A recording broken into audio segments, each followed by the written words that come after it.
Hola, muy buenas tardes, ¿cómo están? Yo soy la doctora Leti Asensio. Estamos en una emisión más de Metamorfosis, Vida y Muerte. Qué bueno que nos acompañan. Y bueno, este programa es especial porque saben que este 19 de octubre es el día en que se conmemora justamente este tomar conciencia de la atención de las pacientes o pacientes con cáncer de mama, porque bueno, también aunque es más frecuente en los varones o en las mujeres, también hay varones. Entonces, bueno, es importante tomar conciencia. Pero vamos a hablar de un aspecto dentro del cáncer de mama que también vale la pena que nosotros podamos identificar, resaltar y poder en determinado momento buscar la ayuda necesaria, y es el aspecto psicológico, toda la parte emocional que se vive cuando uno es diagnosticado con cáncer de mama. Y para ello, pues tenemos a una experta, ella es la maestra Edith Rojas Castillo. Ella es psicooncóloga, ella trabaja justamente en esta área, en el Instituto Nacional de Cancerología, y que además pues tengo el gusto de compartir con ella una amistad ya de algunos años, y siempre pues es un placer estar con ella platicando y seguir aprendiendo. Bienvenida, Edith, al programa, qué bueno que nos acompañas. Y hablando de este tema, justamente que creo que vale la pena, pues, seguir colaborando un poco y seguir tomando conciencia. Pero, ¿qué pudieras decirnos? ¿Qué tan difícil puede ser para alguien, en particular las mujeres, recibir un diagnóstico de cáncer de mama y a lo mejor darme cuenta desde que me estoy tocando, por ejemplo, de que algo pudiera ser cáncer, esa bolita, esos miedos que genera? eh, ¿Por qué la parte emocional está involucrada en toda esta perspectiva de detectarme, tocarme y al mismo tiempo decidir ir con un médico y después que me digan que tengo cáncer? ¿Cómo se vive todo esto? Hola Leti, muchas gracias. Y bueno, gracias a ti y a tu audiencia. Pues mira, sí, efectivamente creo que independientemente de que sea específicamente de cáncer de mama, digo, hoy es el mes de cáncer de mama, pero cuando nos recibimos un diagnóstico de cáncer, pues inmediatamente hay mucho miedo, ¿no? La palabra cáncer, desgraciadamente, todavía, aún con los avances de la tecnología y de la medicina, pues la seguimos asociando con la idea de morir. Entonces, cuando alguien escucha la posibilidad de un cáncer y detectarse una bolita en el seno, sabemos, ¿no? Ahora hay mucha más información en los medios sobre lo que es el cáncer de mama. Pues creo que lo primero es tener mucho miedo y desde luego la idea de todo el proceso que se va a vivir en la confirmación del diagnóstico y los cambios que eso va a implicar en la vida de una persona, ¿no? En particular en una mujer, pues ya no solamente es el riesgo a su salud o a su vida, sino también lo que esto va a implicar en su familia, ¿no? En su vida cotidiana, en su trabajo o incluso en su relación de pareja. Entonces creo que son muchísimas esferas las que se ven trastocadas ante un diagnóstico de cáncer. Y bueno, bien dices que pues que se siente ese miedo, ¿no? Ese miedo a este diagnóstico que sigue siendo una palabra que nadie quiere escuchar por parte de su médico, y que al final, pues cuando uno ya se realizó los estudios que el médico puede solicitar, pues es importante y aparecen seguramente, tú nos ayudarás un poco, Edith, que empiezan a presentarme en mi cabeza cosas como el por qué me tocó a mí, qué es lo que voy a hacer ahora, qué va a pasar con mi familia, incluyendo esta parte que decías, y uno piensa en la muerte y uno dice, me voy a morir porque tengo cáncer. Entonces, realmente creo que uno se la pasa bastante mal cuando uno escucha esa palabra, ¿no? Escucha que lo que tenemos se trata de, pues, de un cáncer. ¿Cómo poderlo ir manejando? ¿Cómo entenderlo? Y cómo también, pues, ayudar a aquellas personas que en cierto momento escuchan justamente un diagnóstico confirmatorio de cáncer. Gracias. Desde luego creo que el primer acercamiento siempre es de tener una información adecuada, ¿no? De un especialista, acudir con un oncólogo que nos pueda hacer los estudios pertinentes para corroborar el diagnóstico y que nos dé también un panorama, ¿no? De cuál va a ser el tratamiento, porque también uno de los grandes temores es todo esto que viene, ¿no? A la mente de las personas y que empiezan a imaginar, pues, dolor, sufrimiento y a lo mejor hasta incluso dan por hecho que van a tener una pérdida del seno, cuando no necesariamente, ¿no? Dependerá desde luego del estadio de la enfermedad y de muchos otros factores. Pues creo que lo principal es acudir con un oncólogo, ¿no? Que nos dé una buena evaluación, que nos haga los estudios pertinentes y que, bueno, de confirmarse un diagnóstico, pues no anticipar, ¿no? No generar una idea acelerada de lo que va a pasar en el proceso, sino que ir poco a poco, ¿no? Yo creo que informar también a la familia de acuerdo a lo que nos va informando el médico, porque muchas veces es común, ¿no? Que al no querer que la familia sufra o que los hijos sufran, ocultamos toda esta información y pretendemos pasar por todo este proceso solos. Entonces, creo que es básico también informar, ¿no? O acercarse con la familia para tener también este apoyo informado de toda la familia. Y luego en un momento que ya tenemos más claridad sobre los procedimientos médicos y los tratamientos, pues también, ¿no? Acercarnos a buscar una ayuda de tipo emocional. Yo creo que va de la mano, ¿no? A veces solo nos enfocamos a la parte médica, pero creo que también el aspecto emocional es muy importante porque no es fácil lidiar ante un evento que resulta crítico en la vida, ¿no? En donde tenemos que reordenar literalmente muchas cosas a partir del diagnóstico y tener a alguien que nos ayude a ir esclareciendo el panorama y ubicando cuáles son los objetivos quizá poco a poco, ¿no? Dentro del proceso de atención, e incluso hasta ir digiriendo literalmente la noticia, ¿no? El diagnóstico, aprender a preguntarle al médico, aprender a comunicarle a la familia lo que nos está sucediendo e incluso aprender a pedir el apoyo, ¿no? Es muy común, yo tengo muchos pacientes en particular, no sé, en el área de mama, que tenemos esta idea de que hay que ser fuertes y hay que luchar y confundimos la lucha, ¿no? Con el afrontarlo solas cuando no necesariamente debe de ser así. Edith, poco se habla a veces de que existe un especialista en el campo de la psicología que justamente se ha preparado y ha tenido esta formación para poder brindar el soporte al paciente con cáncer. Pero, ¿qué hace un psicooncólogo? ¿Cuál es la función? Justamente yo te preguntaría ya en este momento, en el punto en el que ya sé que tengo cáncer, el médico me propone opciones de tratamiento que pueden ser que me va a operar, me va a quitar el seno o que voy a recibir primero quimioterapias o bien que me va a radiar o que me va a combinar alguno de estos tratamientos. Y a lo mejor yo considero que sí necesito ayuda, pero no sé en específico a veces cómo un psicólogo me puede ayudar a poder ir como conociendo los tratamientos, la enfermedad, lo que voy sintiendo. ¿Cómo hacen ustedes ese trabajo? ¿Cómo es que el psicólogo participa ahí? Bueno, pues sí, el psicólogo de entrada tiene una formación como un psicólogo clínico, ¿no? Pero ya el que se especializa en el área oncológica, pues efectivamente tiene que tener un conocimiento profundo de lo que es el cáncer, de cuáles son los tratamientos que se ofrecen a un paciente oncológico, cuál es el funcionamiento de estos tratamientos y los efectos secundarios que incluso se pueden esperar ante estos tratamientos. Y eso es muy importante porque de esta manera puedes ayudar al paciente a ir entendiendo justamente cómo va a ser su proceso. Un psicólogo que quizá no tiene estas herramientas, desde luego va a poder ofrecer apoyo emocional, ¿no? Y acompañamiento, pero creo que tener una claridad de qué es la enfermedad, cómo va funcionando los tratamientos, qué es lo que se puede ir esperando, pues da mucha contención en el sentido de dar psicoeducación incluso al paciente y a la familia, ¿no?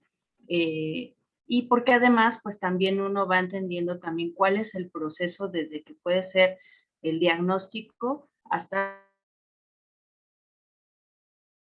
finalmente un paciente que se encuentre, ¿no? O sea, son etapas muy distintas en cada momento y cada una tiene sus características y necesidades tanto para el paciente como para los familiares. Entonces sí creo que es importante, desde luego, perdón, voy a acabar la idea, sí es importante tener un especialista en el área, ¿no? Aunque también creo que tenemos que entender la realidad quizá de muchos otros lugares o centros de atención, ¿no? A lo mejor pienso en los de provincia, en donde desgraciadamente, ¿no? Ojalá tuviéramos un psicólogo especializado en cada hospital, pero la realidad es que no. Pero sí creo que es importante tener psicólogos preparados, ¿no? Con herramientas clínicas que permitan la ayuda a estos pacientes. Y bueno, pues yo invitaría a que si estos clínicos en algún momento enterarse, ¿no? De que existen estas especialidades, pues se animen, ¿no? A conocer más de ello y se acerquen a aprender para poder ayudar pues, más efectivamente a pacientes y familias.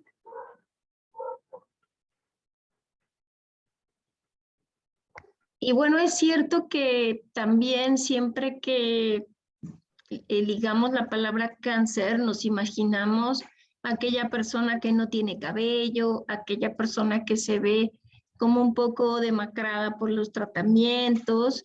Y eso también da miedo, ¿no, Edith? El que, pues no sé cómo son, a veces uno no se imagina lo que es una quimioterapia o tienen una idea a lo mejor completamente fuera de lo que en realidad es. Lo mismo puede suceder con la radioterapia e incluso con las cirugías que no saben en realidad qué es lo que va a pasar, ¿no? Uno a veces dice, solo me van a operar, pero no saben qué implica esa cirugía. Y si hablamos de cáncer de mama, pues hacer una mastectomía, que es quitar el pecho también, como bien decías, pues a lo mejor no es quitarme toda la mama, solo un pedazo, o a lo mejor sí me tienen que quitar toda la mama y hacer una resección de axila, pero cómo poder también ayudar a que realmente pues se pierda un poco como esta idea o a lo mejor sí es muy errónea en cuanto a decir me van a quemar como si fuera, no sé, como si me metieran a un horno y uno se imagina que va a salir así achicharrado, ¿no? Pero cómo ayudar también eh, a que entiendan en realidad de qué se trata el tratamiento, que puedan conocer cuáles pudieran ser aquellas molestias o efectos que va a tener y que no es lo mismo ir preparados que ir a sin susto diríamos y a ver qué pasa, ¿no? ¿Cómo hacer esto también? ¿Cómo ayudar una vez que el oncólogo propone pues un manejo específico? Sí, tienes razón. Una de las cosas que más atemorizan en la fase de tratamiento, pues son todos los efectos secundarios y desgraciadamente creo que a veces estamos muy influidos por lo que vemos en la televisión. Si bien es cierto, ¿no? Que hay efectos secundarios y que son muchas veces pesados para el paciente, pero que efectivamente, yo siempre les digo, no hay que anticipar, hay que informarse y preguntarle. Ahora y con tantos esquemas de tratamiento tan distintos, pues también son muy diversas las reacciones de cada paciente. Entonces yo creo que lo que nosotros comentamos, por lo menos en el instituto, es que el paciente se anime a tener una buena relación con su médico, una relación de confianza en donde pregunte clara y abiertamente, pues todas aquellas dudas o miedos que tenga acerca del tratamiento. Nosotros les recomendamos hacer algo que le llamamos bitácora médica, que consiste en hacer un cuaderno muy sencillo, ¿no? En donde primero es desde identificar quién es mi médico, ¿no? ¿Cuál es el médico que me está atendiendo? ¿De qué servicio? Porque además también nos vamos dando cuenta que en oncología hay especialidades. Está el oncólogo médico que va a llevar mi quimioterapia, está el radioterapeuta que va a llevar mi radio, va a estar el cirujano, ¿no? Que va a hacer la cirugía, a veces hasta el plástico que va a hacer la reconstrucción cuando es necesaria. Entonces sí es importante identificar claramente quién lo está atendiendo y de qué servicio es o a qué tratamiento se va a dedicar cada uno de ellos. Luego también, bueno, en el transcurso del tratamiento, ¿cuáles van a ser mis dudas que surjan alrededor del mismo? Yo siempre les digo, las dudas no surgen cuando está uno con el médico, porque cuando estamos con el médico estamos tratando de poner toda nuestra atención a lo que está diciendo el doctor y nos dice, está todo claro y uno dice, sí, sí, en automático, ¿no? Pero hasta que sale de la consulta es cuando uno dice, a ver, como que recalibra uno toda la información que nos dieron o la conversa con algún familiar y entonces nos damos cuenta que, caray, esto no lo entendí bien o esto no le preguntamos o qué te dijo el doctor de esto, ¿no? Entonces, ahí ese cuadernito le sugerimos que justo apunten todas estas dudas para que la próxima consulta con su médico, pues traten de abordarlas para esclarecer todas sus inquietudes. También les pedimos que estén muy atentas a los efectos que ellas van presentando. El médico siempre nos va a dar una lista de todas las cosas posibles o probables que se pueden presentar, y entonces yo les digo a mis pacientes, salen así espantadas porque damos por hecho que todo eso se nos va a presentar, cuando en realidad pues quizás se nos presente una o dos, o hay pacientes que ninguna, o hay pacientes que se les presenta en el primer ciclo y hay otras que pasan 3, 4 ciclos y no se les habían presentado, ¿no? Entonces, nuevamente, tratar de ir haciendo un registro minucioso de cuáles son las molestias que voy teniendo, también procurando, ¿no? Poner atención en qué tan intensas están siendo, con qué frecuencia se me están presentando, porque eso también le va a dar herramientas a mi médico para ayudarme a sobrellevar o a controlar estas molestias. Es común, ¿no? Yo les digo que le digamos, doctor, tengo náusea, y el doctor me va a decir, ah, sí, es normal. Entonces, pues ahí me la voy aguantando, ¿no? Pero si yo le digo, ok, doctor, pues sí tengo náusea, ya me había explicado que podía ser normal por el tratamiento, pero fíjese que mi náusea del 0 al 10 yo la tengo en 9 o 10, y de 7 días de la semana, pues las presento así 6, ¿no? 5. Entonces, el doctor puede dimensionar con mucho más claridad qué tan incómodo está siendo mi molestia y por lo tanto ayudarme a sobrellevarla, y por lo tanto mi tratamiento para mí como paciente también va a ser mucho más llevadero, ¿no?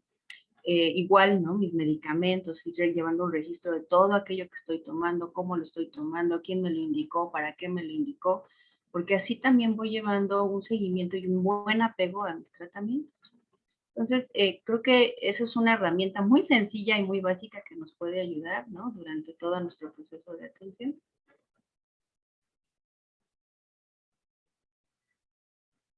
No te escucho, Leti. Perdón, no quité el micrófono. Edith, hace unos momentos mencionabas acerca de que uno tiene que ser como fuerte, ¿no? Que tiene que ser aquella persona que tiene que luchar y que además la familia de repente tampoco sabe qué hacer, ¿no? En ocasiones simplemente dicen, échale ganas, y pareciera que esa frase es la más odiada por aquella persona que padece cáncer, ¿no? Porque uno diría, pues mira, ¿qué crees? Que le estoy echando todas las ganas y todos los kilos que puedo a todo lo que yo pensaría que me va a ayudar, pero la enfermedad no es tan sencilla. ¿Cómo también ayudar a la familia? Porque pues entran también a un mundo desconocido que en ocasiones no solamente es igual que el paciente en cuanto a tratamiento, sino ahora cómo trato a mi paciente, qué le digo, cómo hacerle saber que estoy presente, y pues todas esas cosas que en ocasiones nos preguntan, ¿no? Pues no sé si hablarle, si no hablarle, si invitarla a cenar o no cenar, si preguntarla cómo está, si me va a mandar muy lejos, cómo también poder ayudar un poquito a las familias, a las parejas, a los hijos, a entender esto, porque pues creo que también necesitan el apoyo del especialista en psicología para poder ir caminando con el paciente en cada paso que dé, ¿no? Claro.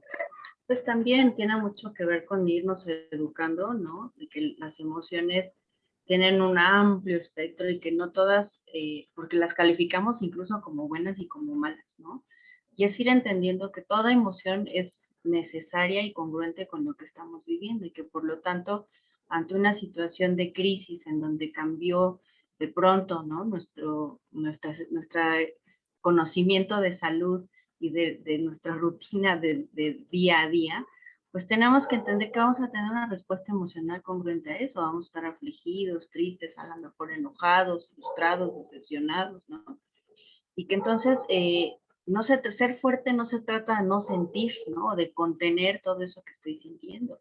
Yo creo que pues también implica aprender a reconocer justo esta emoción que estoy viviendo, aprender a externarla o expresarla de una manera adecuada, porque, ¿no? También un paciente puede estar tan enojado con su circunstancia, y pues ¿quién tiene cerca? A su familia, ¿no? Y entonces esta familia se vuelve receptora de todo este enojo, frustración.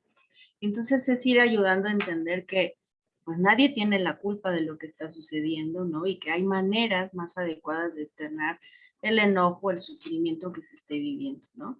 Y también, justo, irnos dando cuenta que el sufrimiento no es solo del paciente, también la familia o quienes están alrededor pueden estar sufriendo, ¿no? No de la misma manera, desde luego, cada quien desde el rol que está jugando en la familia, ¿no? Pero que finalmente no, no es único el sufrimiento del paciente, ¿no? La familia, como bien dices, a veces no sabe cómo actuar, qué decir, cómo acompañar, cómo ayudar. Naturalmente, ¿no? Nos sale este famoso échale ganas, que es cierto, ¿no? Muchos pacientes dicen, no, bueno, esto es como mentada, ¿no?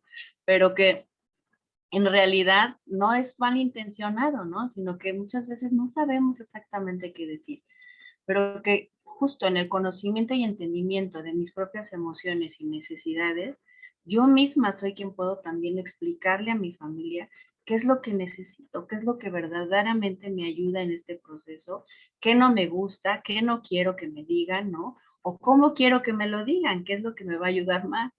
Entonces, pues el psicólogo justamente es el que le va a ir ayudando a encontrar todas estas respuestas, porque tampoco es que el psicólogo tiene una bola de cristal y adivina lo que le está pasando a cada familia y nos va a decir con receta, ¿no? Lo que tenemos que hacer, ¿no? Creo que es justo, es ayudar al paciente y a la familia a conocer cómo están viviendo su experiencia, cómo la están sintiendo, cómo la están externando, ¿no? En lugar de contenerla o cómo encontrar la manera de compartir. Yo siempre les digo, imagínense que es un costal enormemente pesado y que muchas veces decidimos cada quien cargarlo por su lado con tal de no mortificar a nadie, ¿no? Pero que es infinitamente más fácil si entre todos le agarramos una esquinita en lugar de quererlo cargar cada quien por su lado, ¿no? Entonces, el punto está en cómo nos coordinamos, ¿no? Porque de pronto podemos cada quien agarrar nuestra esquinita, pero unos jalar para un lado y otros querer jalar para el otro. Entonces, encontrar o entender que es un esfuerzo coordinado para sobrellevar una carga que si la compartimos se hace mucho más llevadera, pues es mucho mejor, ¿no? Pero muy interesante, Edith, el que podamos realmente aprender a comunicarnos, ¿no? Creo que de repente también un escenario que vemos frecuentemente es que por un lado sufre el paciente y por el otro lado sufre la familia, pero no hacen esta parte que tú nos comentas, que creo que es muy valiosa, el decir, vamos a sentarnos a tener conversaciones acerca de lo que está pasando, de cómo poder ayudarme, cómo yo puedo recibir la ayuda de ustedes, qué necesito. Y creo que eso puede aligerar también pues toda la dinámica que se ve pues muy, digamos, modificada por la presencia de la enfermedad, ¿no?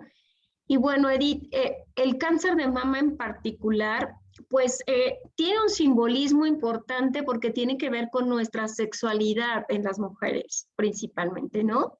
Que de repente decimos, bueno, pues es una parte importante de esta cuestión que me identifica como mujer, como que me da esa identidad, pero también pues representa pues esa relación de pareja que se ve seguramente muy afectada cuando se está recibiendo un tratamiento y en ocasiones suena un poco lastimoso, pero las mujeres son abandonadas por sus parejas porque no entienden esto que está sucediendo y porque pues viene toda una cuestión ahí importante que me gustaría que nos ayudaras a compartir esta cuestión de la relación que puede haber entre padecer un cáncer de mama y el impacto que puede haber en la sexualidad.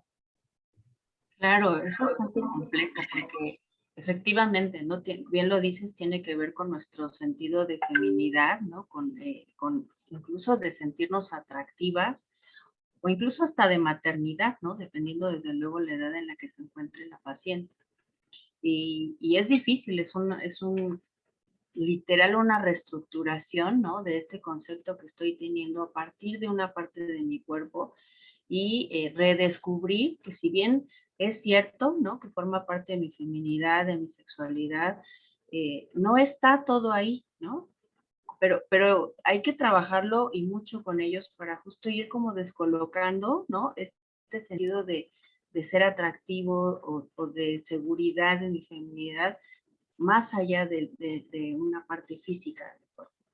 Pero también justamente la comunicación con la pareja, porque también pensemos en una paciente que ha pasado por una mastectomía o que ha sido radiada y que efectivamente tiene dolor porque les llega a arder un poco su piel, y que evitan, ¿no? Evitan el que la pareja las vea porque les da mucha pena, ¿no? Y muchas veces esto que decías de me abandona la pareja, si bien es cierto que hay casos, yo te diría que también hay muchos casos en donde la pareja se va no porque quiera irse, sino porque la propia paciente lo aleja.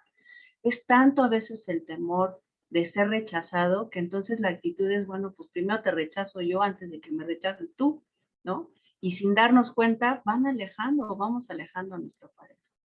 O también muchas veces es tanto el miedo de la pareja en donde, híjole, ¿cómo le digo que me da miedo lastimarla, ¿no? Pensemos en un acercamiento de tipo sexual, ¿no? De intimidad, en donde la pareja evita, ¿no? Pero no porque no tenga deseo de ella o porque no quiere estar con esa persona, sino porque, híjole, ¿y qué tal que la lastimo? ¿Y qué tal que le duele? ¿O qué tal que reacciono mal y se va a dar cuenta y entonces ya cómo le hago, ¿no? Entonces, son muchas cosas que yo creo que se solucionan fundamentalmente con una buena comunicación nuevamente, ¿no? Con la capacidad de darnos la oportunidad de externar con claridad, pues esas preocupaciones y temores que se están dando en torno, ¿no? A su sexualidad, a su intimidad, a su corporalidad, ¿no? Y pues de ir descubriendo, ¿no? Que igual juntos las pueden sobrellevar. Yo te diría, muchas veces las parejas más se van porque son rechazadas también o porque tienen mucho miedo, ¿no? Ahora, desde luego hay circunstancias en donde también tenemos que ver si hay, ¿no? Una disfunción previa, ¿no? En la relación de pareja y que realmente ya la situación del cáncer solo fue, como dicen, la gota que derramó el vaso, ¿no? A veces es porque ya tenemos una historia breve de dificultades de pareja, pues ya esto fue ya nada más como el pretexto para finalmente terminar con la relación. Edith, hay algo que está sucediendo en general, creo que pues en todo el mundo, que es que el cáncer de mama se está presentando cada vez más en mujeres jóvenes.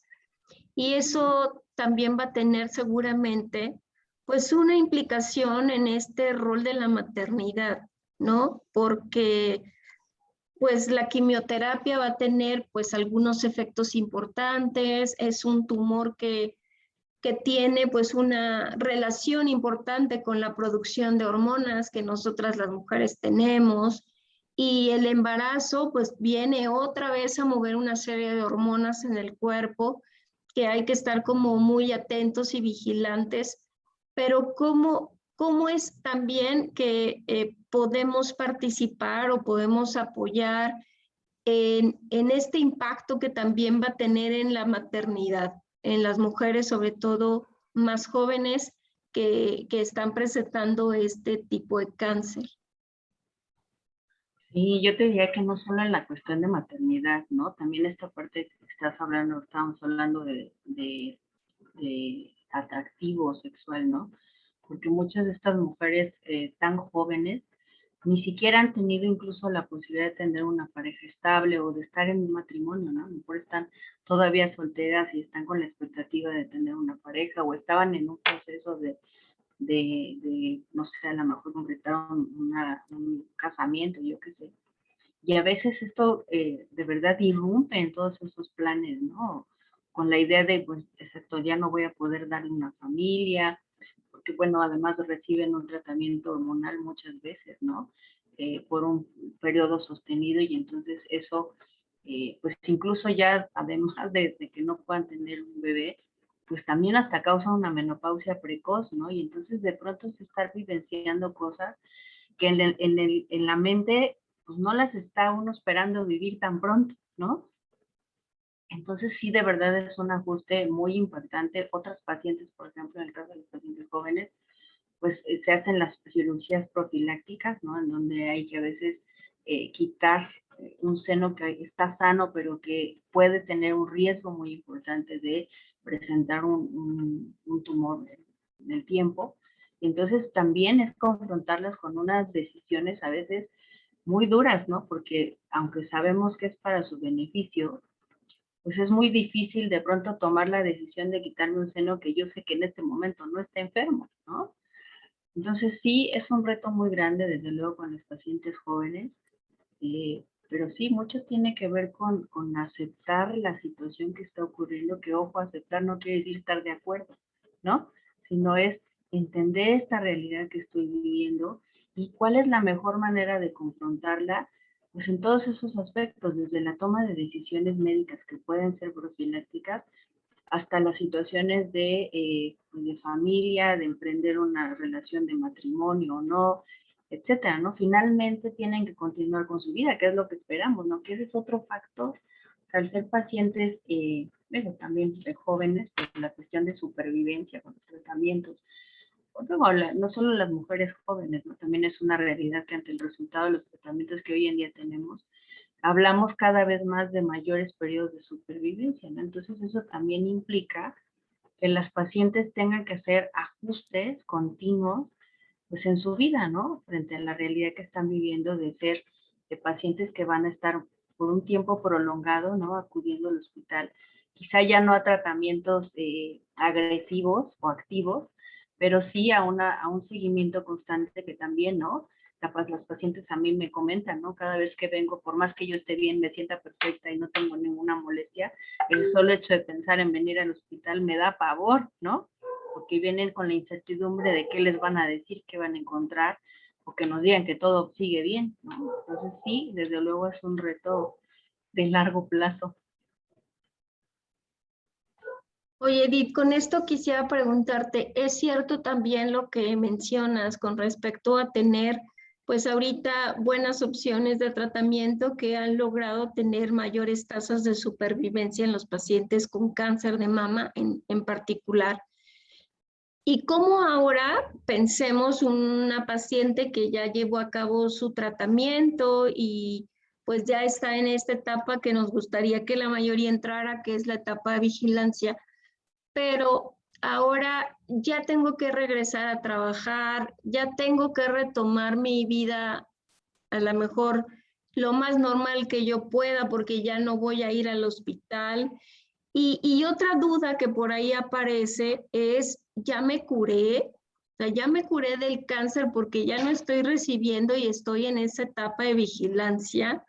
Ahí, ¿cómo podemos compartirle a la audiencia Metamorfosis lo que es importante en este periodo específico y en lo que incluso creo que nosotros como sociedad pudiéramos contribuir a esa integración de la persona que ha padecido un cáncer de mama?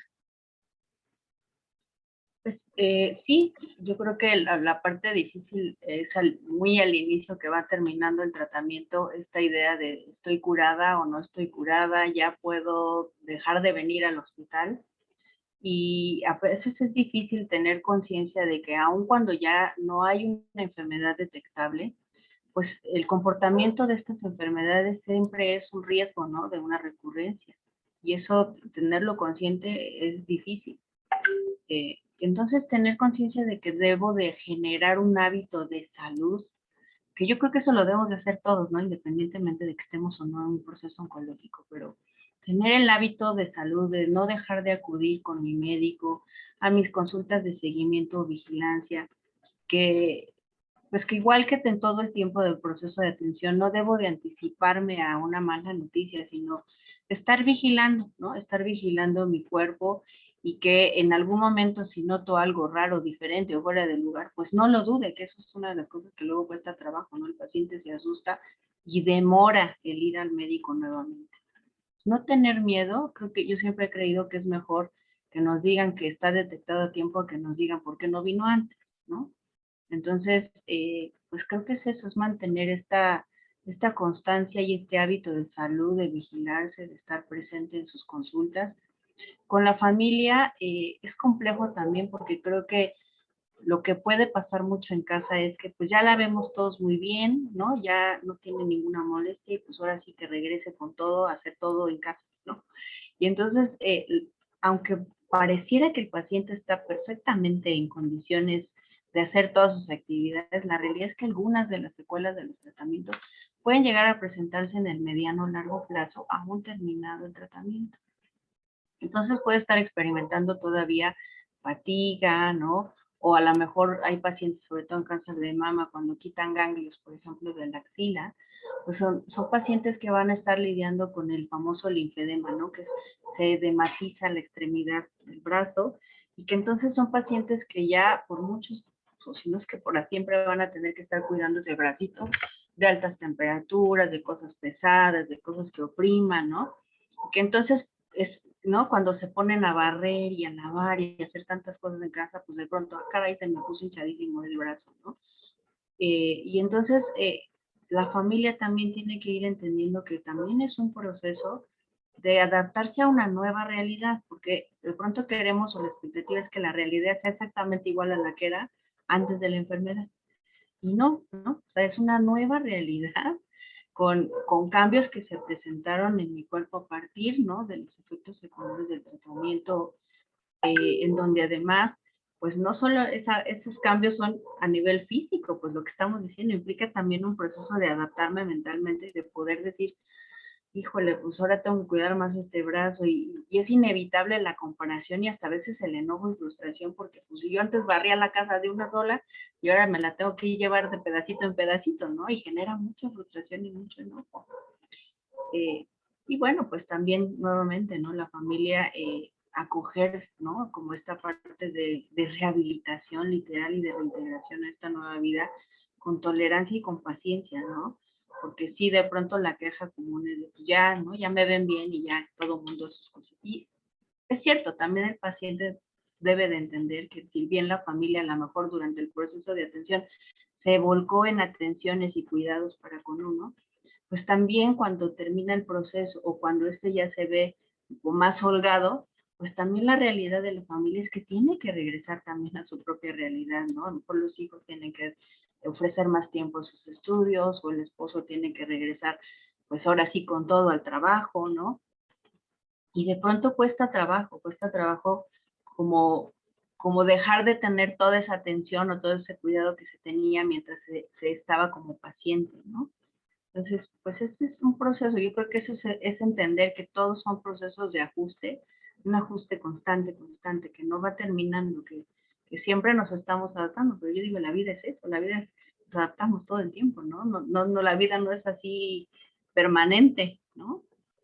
Solo que hay cambios que nos resultan más difíciles, pues en una situación en donde la enfermedad así como que nos volteó todo de golpe, pues no es fácil, ¿no?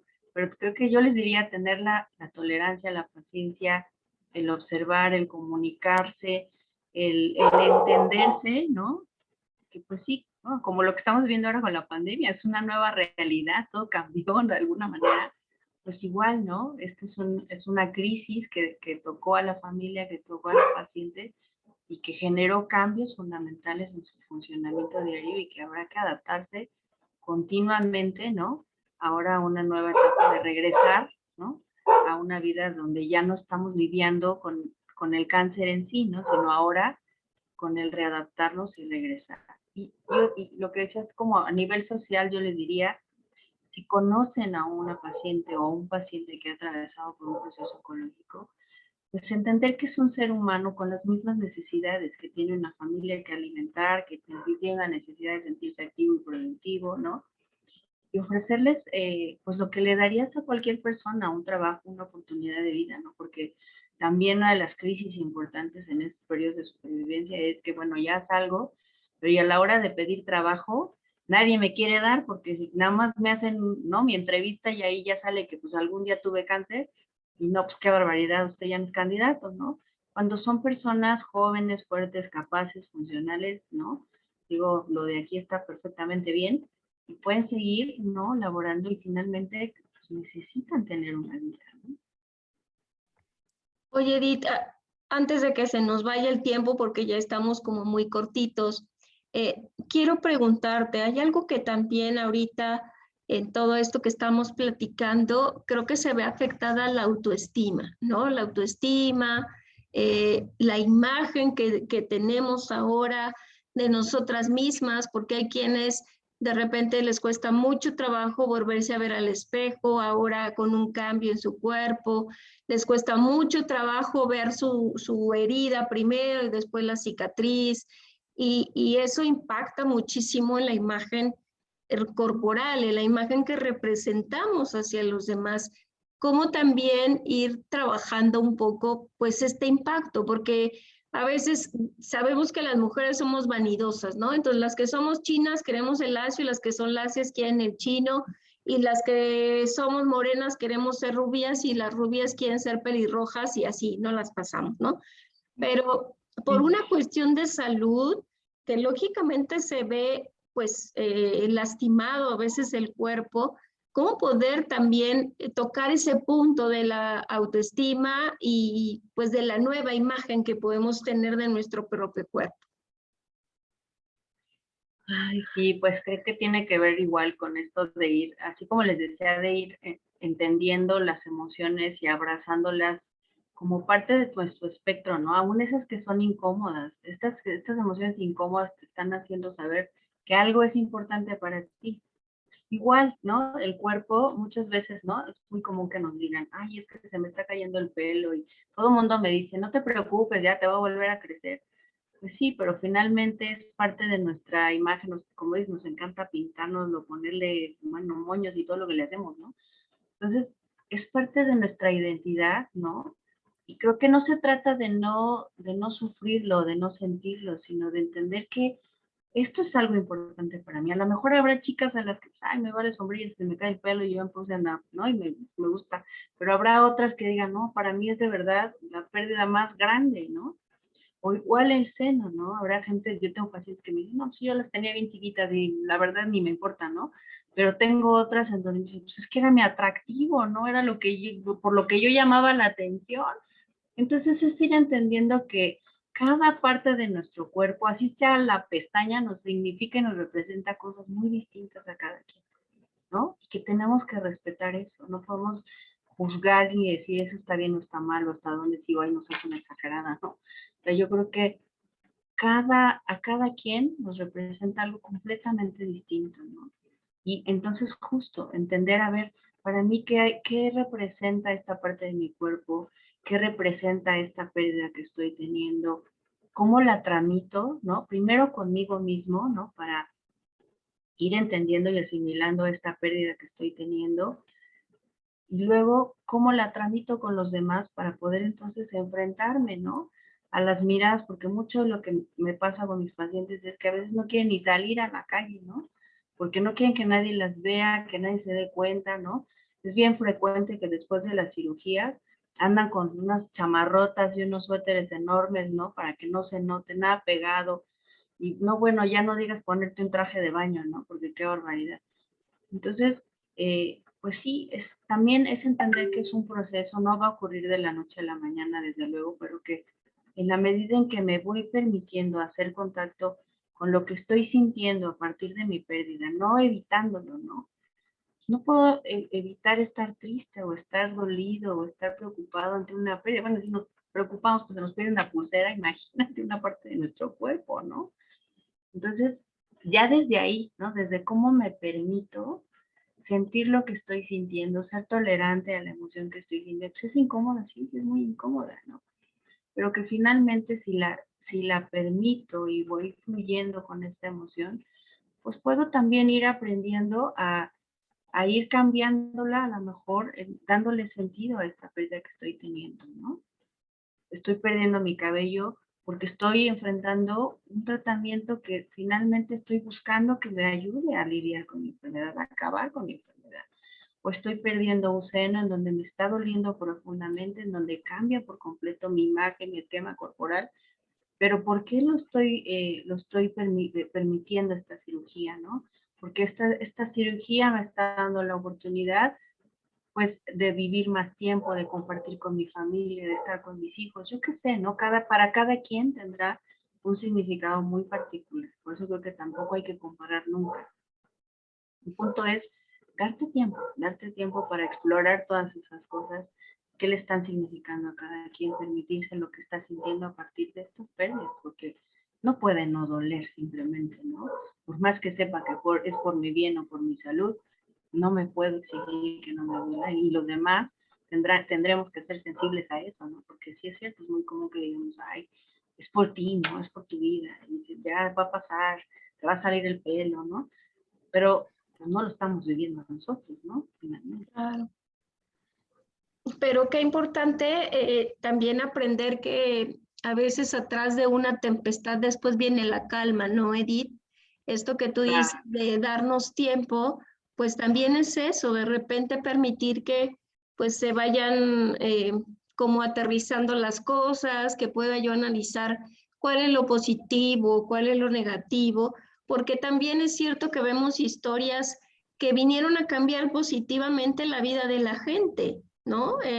La experiencia del cáncer no siempre tiene un impacto negativo, también tiene a veces un impacto positivo en el que, pues bueno, me llegó un susto importante y ahora tengo que replantearme cómo vivir nuevamente algo distinto, cómo cambiar ciertas cosas que a lo mejor no me eran benéficas, desde a lo mejor hábitos que no eran muy saludables hasta algunas otras situaciones de índole personal.